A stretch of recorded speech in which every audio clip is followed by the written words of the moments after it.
Hi guys, welcome to my channel. ఈరోజు వచ్చేసి మనం దోశ చేయబోతున్నాం. మనకు కావాల్సిన ఐటమ్స్ రైస్, రేషన్ బియ్యం తెలుసు కదా, గవర్నమెంట్ రైస్. సో అవి వచ్చేసి ఒక 2 గ్లాసెస్, మినపప్పు వచ్చేసి 1 గ్లాస్. మనకు దోశ క్రిస్పీగా రావాలంటే కొంచెం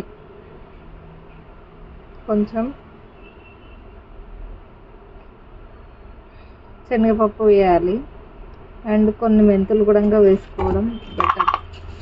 మెంతులు వచ్చేసి కొన్ని మాత్రమే తీసుకోవాలి, లేదంటే చేదు చేస్తాయి.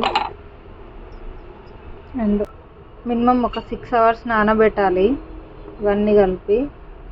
తర్వాత మనం మిక్సీ చేయాలి. మిక్సీ చేసినాక ఇలా అవుతుంది పిండి. మామూలుగా అయితే మార్నింగ్ నానబెట్టి ఈవినింగ్ మిక్సీ చేసి బయట పెట్టాలి. మార్నింగ్ వరకు పెడితే ఇలా వచ్చేస్తుంది. కావాలంటే కొన్ని వాటర్ యాడ్ చేసుకోవాలి. మనం దోశ వేయడానికి రెడీ. ఫస్ట్ పెనం వేడి చేసుకోవాలి.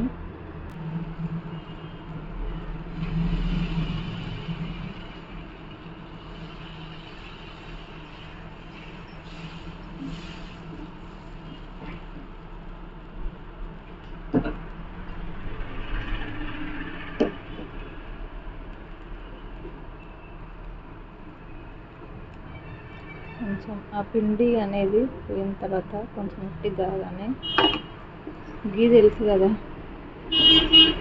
గీ వేసుకోండి లైట్గా టేస్టీ కోసం. అండ్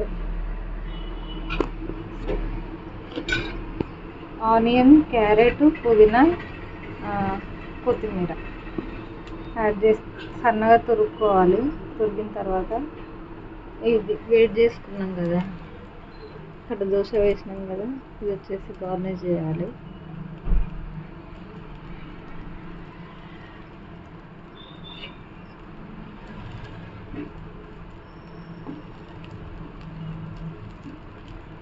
మొత్తం ఇలా స్ప్రెడ్ చేయాలి.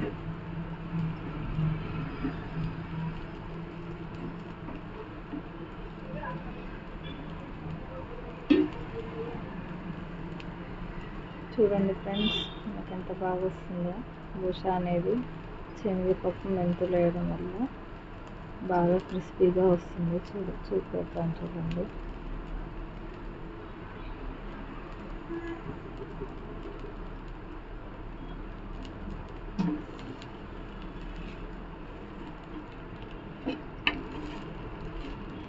చూడండి గాయస్, ఇలా కలర్ రావడానికి మెయిన్ రీజన్ శనగపప్పు. కొద్ది మాత్రం వేసుకోవాలి కంపల్సరీగా. 6 hours కంపల్సరీ నానబెట్టాలి. వేడి వేడి క్రిస్పీ దోశలు రెడీ.